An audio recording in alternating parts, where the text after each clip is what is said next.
Fala galera do canal, me chamo Juliano. No vídeo de hoje veremos um debate sobre os Brics, onde vários representantes internacionais dão seus pontos de vista. Mas já deixe seu like, inscreva-se no nosso canal para ajudar na divulgação e valeu!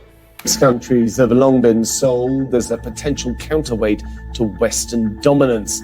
Now, with Brazil, Russia, India, China and South Africa looking to throw open the doors of their exclusive club to new members, could it become a genuine global rival?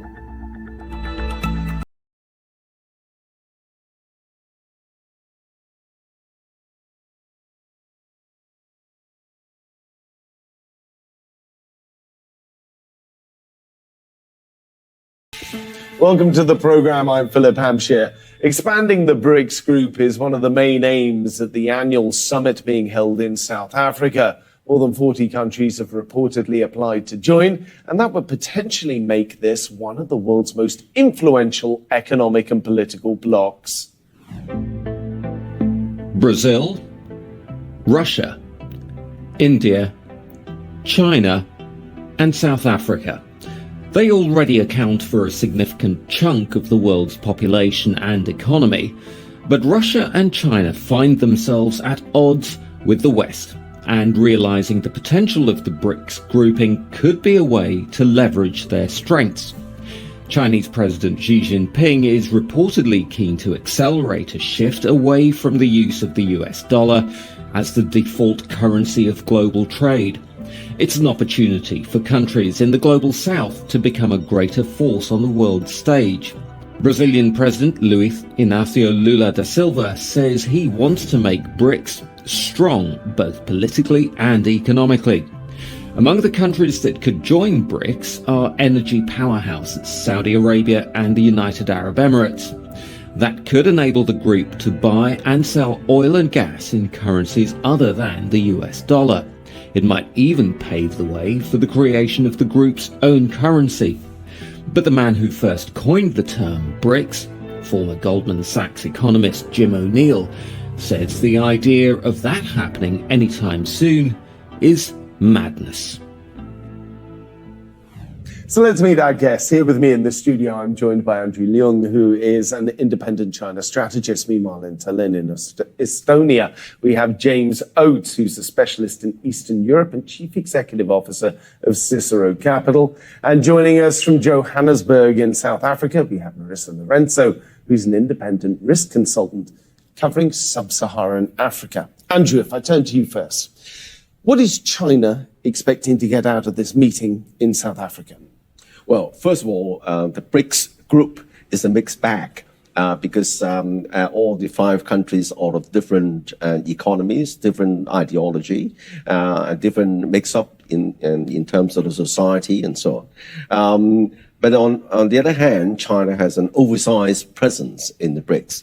So it is quite a task for the various members to cohere as a group. That's the first point. Secondly, the importance of the Brics is particularly increasing because the whole world, the global south, is seeing that they are able to find back their own sovereignty in face of U.S. hegemony, because the U.S. has been weaponizing the U.S. dollar, for example,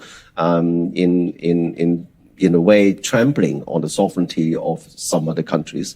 And so China is seeing the Brics group as a very important platform to ally some of the interests, and not actually try to fight the United States, but to have a more equitable and a more balanced world order.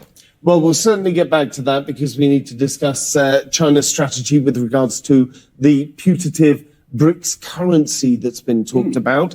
But first, James, let me take it across to you. What are the Russians hoping to get out of the conference in South Africa, given that Vladimir Putin can't even attend it in person?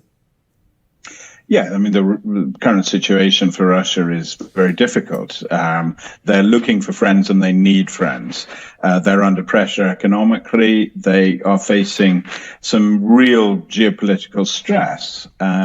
It's interesting that Lavrov, who is the foreign minister who's basically deputing for Vladimir Putin, he knows all of the people in the room, and by and large he's got on with them. And I think that's going to be important in trying to convey a more moderate view from Russia. But there's no doubt that friends is what they need, and they'll be working to expand their friendship circle as much as they possibly can. Marissa, where does South Africa fit into all of this? Because often when we look at Brazil, Russia, India, China, South Africa, people often look at the S at the end of Brics and say, well, South Africa stands apart from the others. It's a much smaller economy than the other players in this. What's its role at this conference? Well, South Africa does serve an important link because we can't talk about the global south without including Africa. And South Africa effectively is the gateway to the rest of the region in terms of its BRICS membership. But what South Africa will be looking to do at this particular BRICS summit is to balance different foreign interests. And actually, President Cyril Ramaphosa on Sunday night addressed the nation and said that South Africa is not looking to take sides. It's not looking to pivot more closely to Russia or to China, but it really wants balanced foreign interests. And this is going to be the focus of this current summit for South Africa. Andrew, let's charge straight into what you mentioned earlier about the United States and its position in the globe right now. There is a reason why Vladimir Putin is not able to attend this conference in South Africa, and that is in part the International Criminal Court injunction that there is. But South Africa could certainly have said, well, Putin can still come, we'll give him diplomatic immunity. But pressure from the United States was so intense, the South Africans said, look, just attend virtually, please. Is there any way in which China can help mitigate some of the pressure that the US puts on other members? Well, I don't think that China will be able to really guarantee that if Putin turns up, he would not be arrested. So I don't think that would be the case. But of course, China hopes to exert a kind of balancing influence in the world order, and hence the importance President Xi attaches to this conference. One of the main aims of the conference is, in fact, to expand it, because at the moment there are something like 40 countries expressing an interest to join. And some of these countries are really pivotal. For example, Saudi Arabia in the Middle East, and the UAE. And then, of course, in Africa, some other African countries, even medium-sized or big countries in Africa, expressing interest to join as well. And then even in Asia, Indonesia.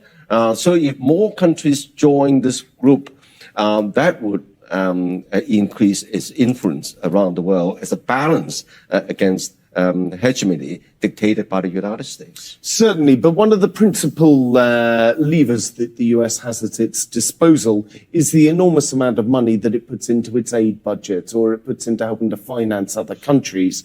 China is hands down the wealthiest country in the BRICS.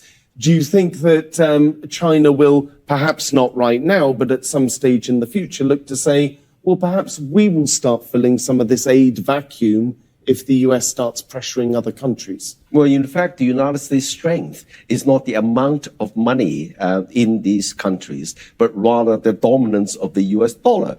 Because then whenever you do trade between two countries, even the United States is not directly involved in this trade relationship. You've got to use the dollar because there is no other currency with the same kind of dominance. There is no way that even the renminbi could be able to catch up with that sort of dominance. What the Beijing wants to seek is at least balance against some of these unwanted pressures. So that's what attracts the many more countries applying to join the BRICS. But it's not as if the renminbi or other currencies could supplant the US dollar as a reserve currency.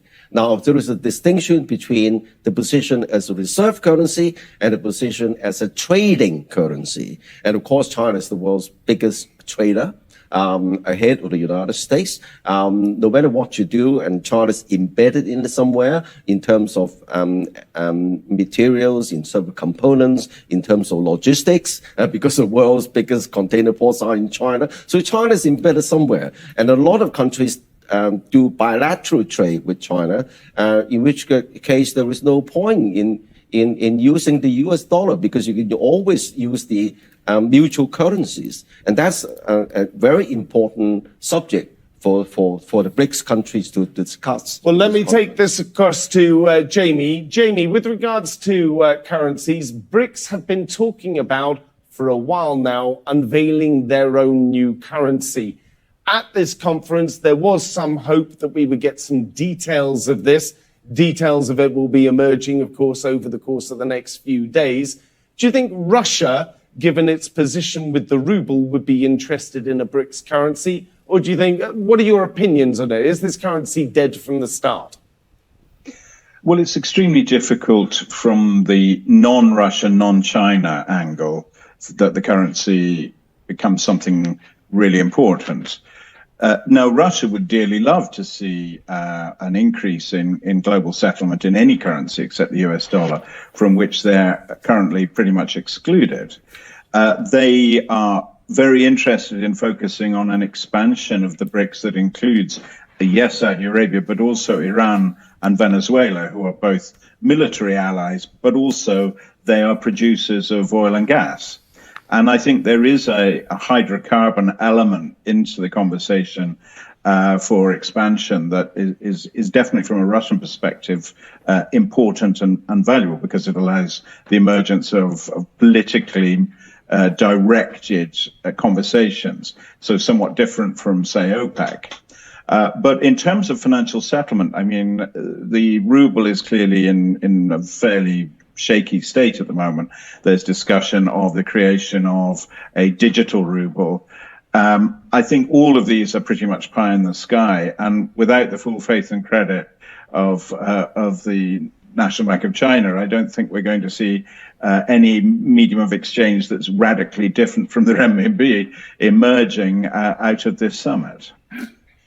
Let's have a look at some of the numbers behind BRICS for those members of the audience who aren't quite familiar with it. The BRICS countries have a combined population of more than 3 billion people and a total GDP of more than 20 trillion US dollars.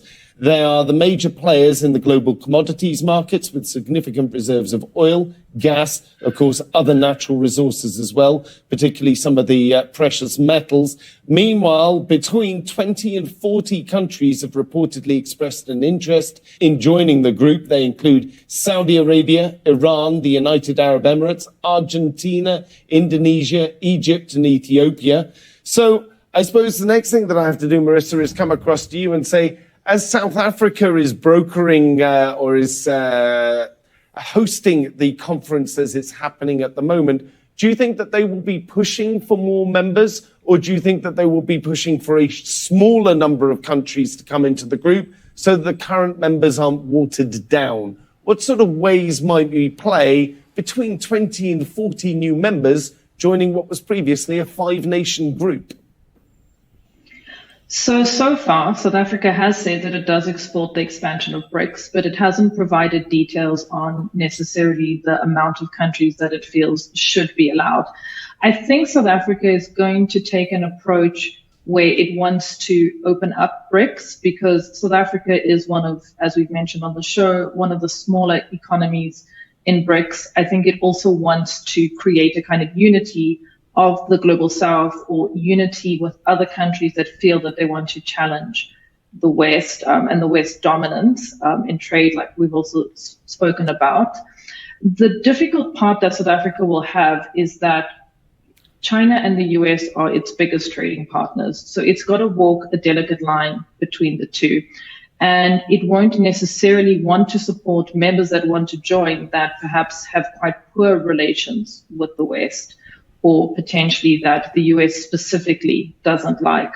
But I think that for the moment, South Africa is not going to come down harder on one side than on the other. It's just going to say we should assess all of the countries that want to join BRICS and effectively take them on their merits and take a slower, more cautious approach to it. Andrew, Marissa's point there, how does China feel about new countries joining in the BRICS? Do you think they would want, say, yes, we'll expand it from 5 by letting in another 10 countries and then be very selective about who they pick? Or do you think China's like, no, we should open this up to everyone, all 40 countries, all come in at once? What do you think might be the vetting process from China's side of things? Oh, of course, from Beijing's viewpoint, the bigger the BRICS membership, the more influence it would have. But however, there are real politics involved in this. There's a difficulty. If you have more people in, there's more chance for discord. Well, apart from that, there's also a dilution of the influence of the existing members. So countries like India is not represented in this debate, but India, of course, is a big economy, and India is not exactly an ally with China.